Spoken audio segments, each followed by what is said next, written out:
On this edition of SciTech Now, a cleanup job unlike any other in the country. What it took to bring Onondaga Lake back to life. This is a good story. This is not a battle story. It might have used to been, and I'm sure there are issues, of course. And I think it's a success story. Find out what's behind the computer science gender gap. Then learn about a new way to pay that might have us ditching our cash and credit cards. And what happens downstream when a dam releases millions of cubic yards of sediment into a river. Coming up next on SciTech Now. SciTech Now is made possible through the support of our members. Mohawk Valley Community College. Your future starts here, offering education and workforce development ranging from hands-on to high-tech, including nano, manufacturing, electrical engineering, and more. More information at mvcc.edu. And by Giotto Enterprises, whose companies include Fiber Instrument Sales, The Light Connection, Molding Solutions, and Firmer Precision, providing solutions for fiber optic, telecom, molding, and CNC machining industries. More information at giottoenterprises.com.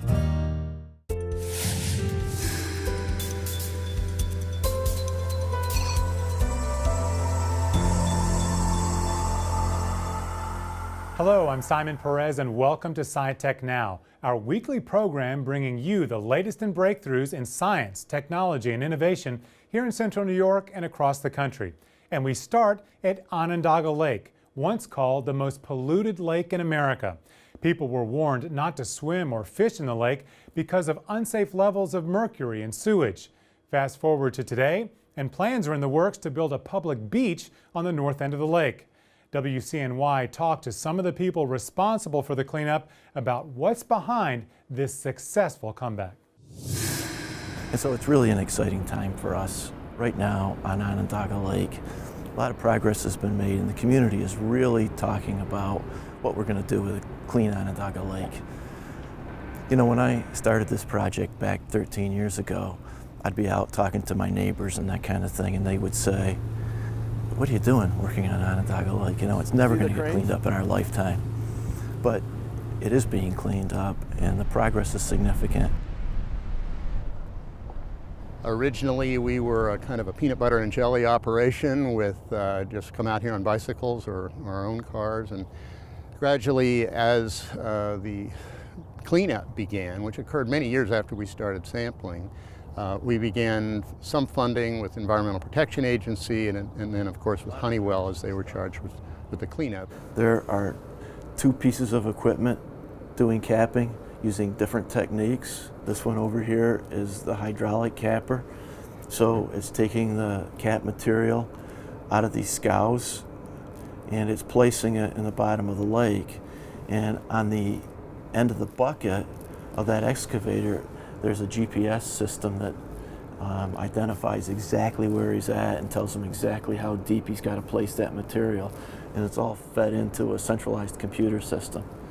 And over here we have a hydraulic capper. It's spreading sand in a lane that's about the width of this boat, maybe a little bit wider than this boat. The material is largely sand. Okay, different gradations depending on where you are in the lake and what you're trying to create from a habitat perspective. The quality of the water, the clarity of the water has improved a great deal. The reason, in part, that the plants have returned, when we started, about 5% of the shoreline was covered with plants. There'd be aquatic plants living in about 5% of the shoreline, and now it's more like 80%. So there's been a tremendous increase, and that's resulted from two things. The county has changed their water quality treatment facilities so that phosphorus is much less abundant. And also zebra mussels have invaded. Zebra mussels couldn't invade until the early 2000, about that time. I had a student working on it. And when ammonia was reduced in the treatment plant, zebra mussels came in and zebra mussels filter the water. So that cleared the water. Plants are in, fish are doing a bit better than they were. There are still some species that don't spawn here, but they're here. They move back and forth between the Seneca River and us. And this team of experts from Honeywell, from the DEC, from SUNY ESF, and from other local contractors, they got together and they talked about what we needed to see in terms of habitat. And that helped to educate the design of the cap, right? How deep was the water going to be? What type of material were we going to put back on top? What type of plants were we going to plant? Because we wanted to come back and see native plants and native vegetation. We've already seen significant progress, right? We've seen the concentrations of any contaminants in the fish, mercury in the fish, going down over the last few years. So we're starting to see successes from the work that we're doing.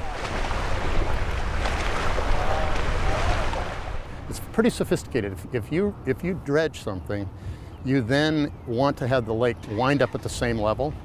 So you can't just dredge it and be done with it. You have to dredge it, put a cap that holds whatever mercury might be left, and then some other material that's going to be the spawning substrate for fish. So it's a big deal. It's so much about the community. And we talked about the Onondaga Lake Conservation Corps, but it's so much more than that. It's the Museum of Science and Technology. It's the kids from ESF that come out for a day-long, a 24-hour BioBlitz. And it's great seeing the school groups come out here and learn about the lake and learn about the environment. We're hoping to begin to work with Honeywell with regard to artificial structures. There'll be some big rocks like this out there. The bass the other fish like to spawn next to a rock. There's some wooden structures called porcupines that attract fish and small food fish. So that'll be a thesis project that we're working on right now to see the effects. This will be, we're going to report on this in the National Fisheries Conference this summer, and part of the theme for that paper will be the cooperation. That this is a good story. This is not a battle story. It might have used to been, and I'm sure there are issues, of course, but I think it's a success story. The Upstate Freshwater Institute says Onondaga Lake is now clean enough for swimming for the first time since the 1940s. Women make up half of the U.S. population, but only a quarter of all computer scientists. Experts say the key to changing those numbers is to focus on girls before they lose interest in math and science and coding. In Seattle, some teachers have set up an innovative after-school program that does that. Hi, how are you? Carrie Stoller is on a mission to code. Every week she gets together with a group of women. They are taking classes through Girl Develop It, an organization that teaches women computer programming. I keep saying that even when I'm frustrated with stuff I'm learning with coding, it's still so much better than where I was just a year ago when I wasn't really sure what opportunities I was going to have or where to go next. Stoller is working to join a growing number of computer programmers, but she'll face challenges. Every year, the nation's leading tech companies, including Microsoft and Amazon, are required to release their diversity reports. These reports disclose participation rates among men and women in the industry. When you look at the participation rates as a whole, women represent around 30% of all the jobs in these tech companies. But when you dig deeper and look at just the tech-specific jobs, like coding and software development, these numbers dip to an average of 16% participation rate for women. And the participation rate for women in leadership positions is just 22%. I think that if those numbers correlate, it is because we still have a gender expectation that women are suited for certain roles and not others. Heather Wade is a technical product manager at Tune, a mobile marketing tech company in Seattle. Heather has worked as a computer programmer for over a decade. Computer programming has one of the lowest participation rates among women in the tech industry. There's also a tendency to perceive women in leadership as being bossy. In a previous role, when I was firm with the engineering team, one of the other managers would pull me aside and tell me that I was managing like a field marshal and that maybe I should tone it down and be a little gentler with people. But really all I was trying to do is get people to meet deadlines. I have to say that I feel that things are better now than they were 8 or 10 years ago. But that doesn't mean that we're there. We still have progress we can make. I can get lines of code that are tighter They have fewer errors, mostly from women, and I think some of it is we have something to prove, right? We have to prove that we can still do this stuff the best. Trish Malinas Tzico was the first senior diversity administrator at Microsoft, where she worked from 1988 to 96 in the high-tech industry. Tzico says that in order to truly close the gender gap, leadership and managers need to change a culture that they helped create. A culture evident in Microsoft CEO Satya Nadella's recent comments when asked about women seeking raises. It's not really about asking for the raise, but knowing and having faith that the system will actually give you the right raises as you go along. Really, it's about getting them to see a different way so that they can push from the top and listen from the bottom, right? Listen to what the women and people of color are saying about what it's like to work in that company, and then figuring out what are the things that you can change today. Tzico made a change in 1996 when she left Microsoft to create TAF, the Technology Access Foundation. TAF is dedicated to STEM education for underserved populations. Tzico says getting girls interested in technology at an early age is key to helping them stay with it later in life. Can you do it? Nice! High five! If you look at studies, it shows that girls are interested in math and science all the way up through like 3rd, 4th grade. So catching that and showing kids that, you know, STEM and programming, you can still do that stuff, right? And you can still be interested in that stuff. Nobody's going to treat you any differently. And by the way, it's going to get you to a much better career in the long run. Oh, let's look at your code for this, guys. The news has spread, and parents want in on the golden coding ticket. I got my monster person to chase my good hero. Computer coding for kids has become a big trend in just the past couple of years. I see you've got the code here. Forever, if I'm touching color blue, which is the color of your portal. After-school coding classes like these have sprung up in elementary schools around the region. See if you can figure out how do you get this guy Bob to notice when they're touching the color purple. Eric Fredrickson teaches elementary kids to code in his after-school class called Creative Coding for Kids. You can like shout, "Hey everybody, it's game over," or whatever. 18 months ago it was just me and one assistant, and now we have 21 teachers, and we're in 16 schools. The demand and the response from the parents has been so positive. Fredrickson has been a coder himself since the 90s. He founded Creative Coding for Kids after his daughter became interested in coding and wanted to take a class. At this age, there isn't a lot of bullying.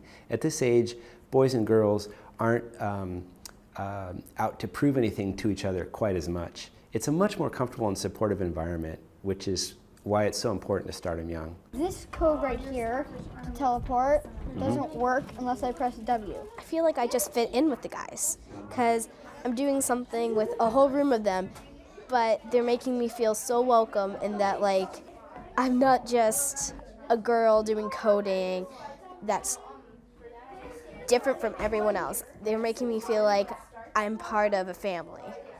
The culture shift in coding is not just limited to grade school. Heather Wade credits the young co-founders of Tune for changes in her workplace.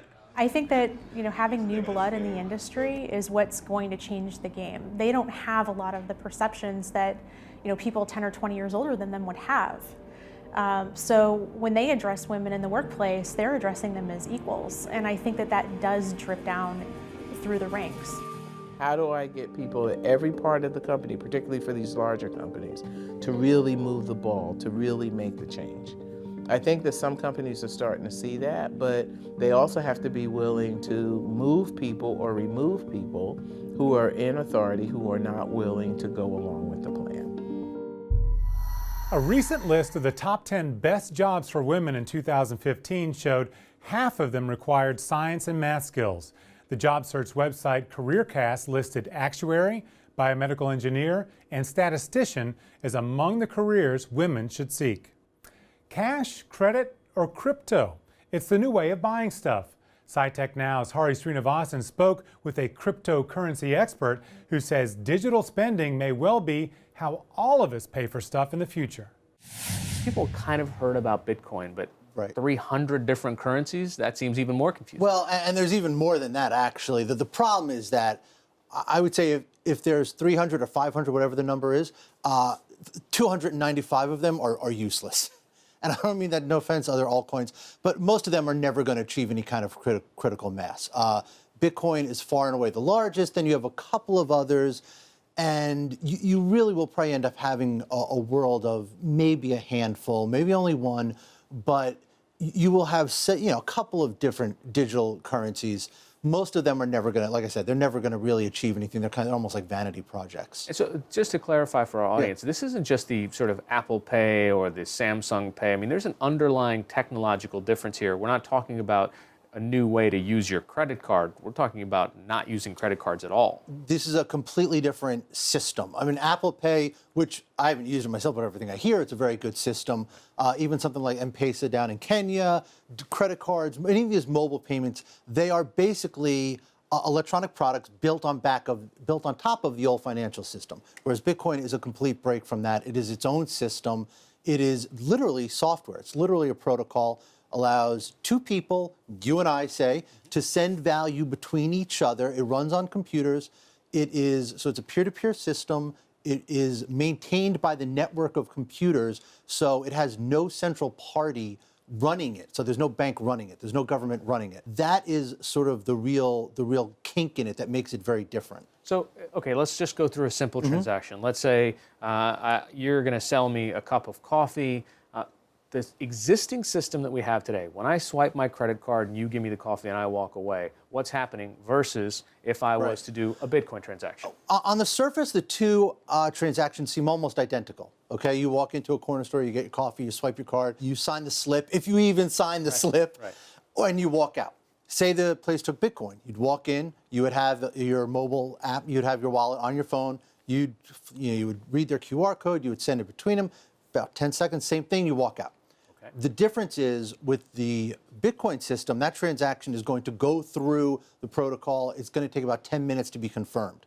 With the credit card, that is going to go through more than half a dozen financial institutions. It is going to take about 3 days to clear. You have your bank involved, the coffee shop's bank is involved, you have clearinghouses, you have security issues, all those things, all those companies, all those intermediaries take a little piece of that transaction, and it takes about 3 days to clear before the coffee shop gets the money that you gave them. And the coffee shop is charged for that. And the coffee shop is charged for that service. That service, right? About a 3% fee. With Bitcoin right now, that fee is negligible. It's almost nothing.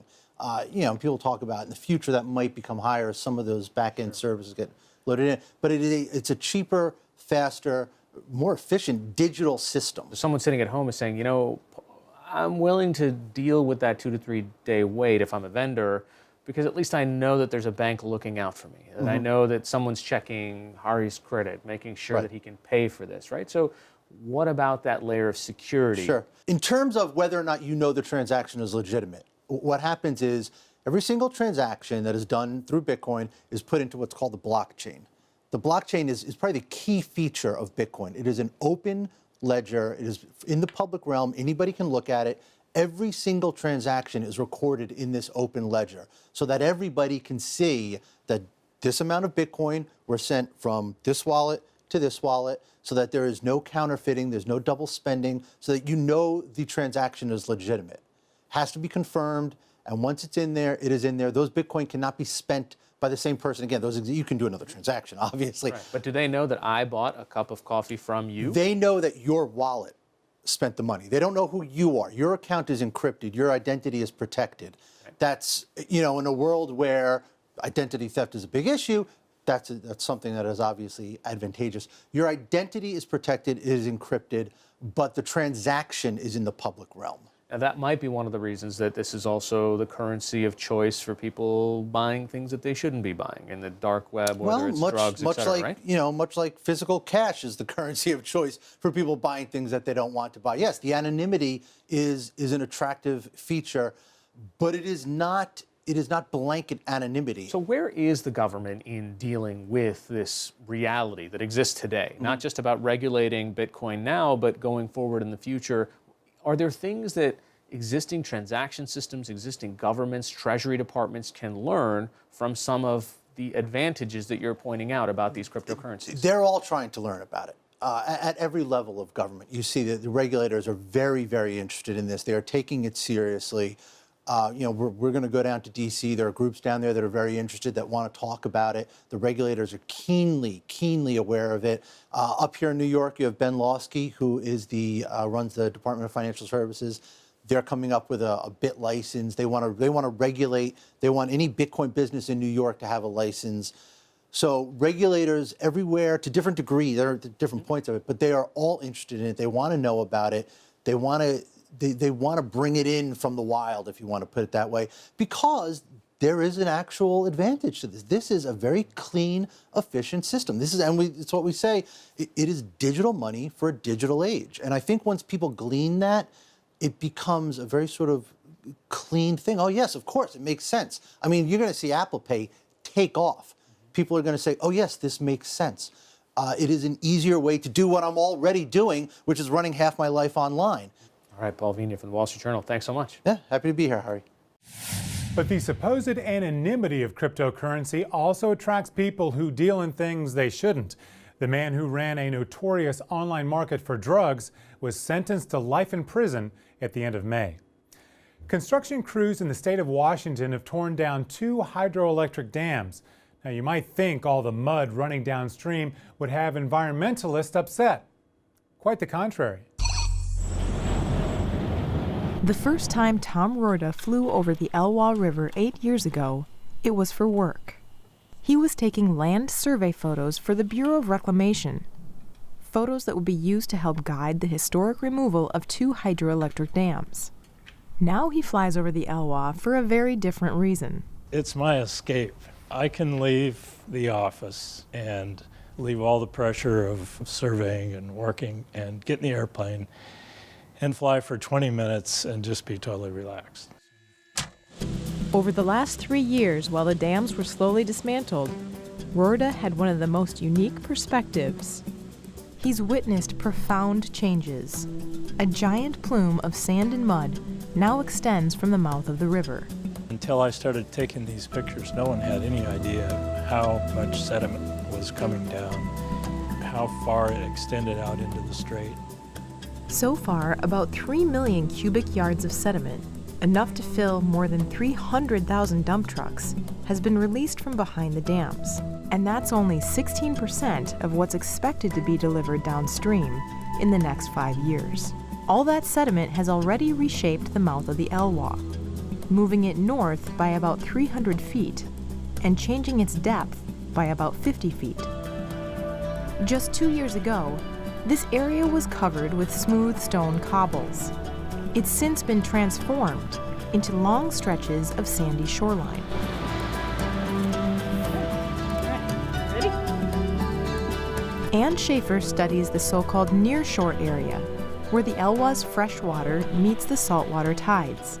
She's been eager for sediment to replenish this area. All of the sediment that would otherwise have been delivered from the river was held behind the dams. And so we went into this era of significant sediment starvation. Right here. Today she leads a team of researchers who are trying to find out what creatures are moving into this new habitat.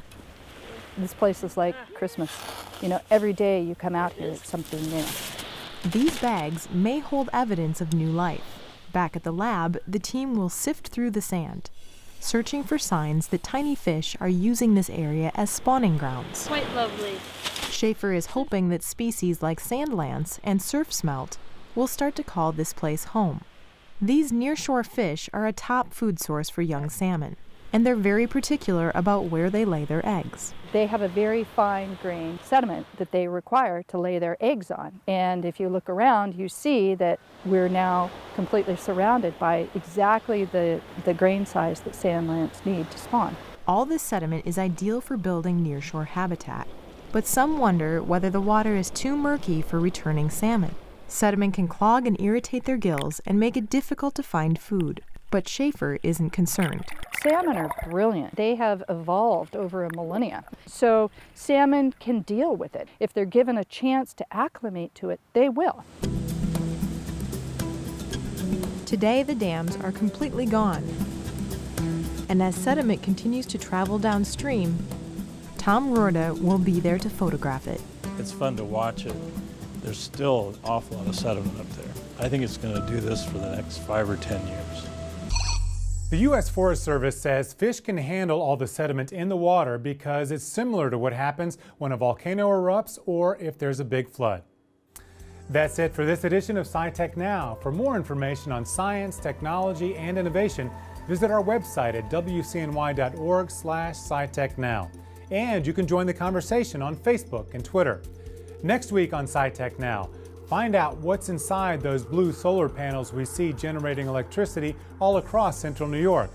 Then we learn about how one lab is helping veterans transition from the battlefield to the tech market. And we study what role genetics plays in autism. And just how close are we to turning the movie Jurassic Park into reality? I'm Simon Perez, and we'll see you next week on SciTech Now.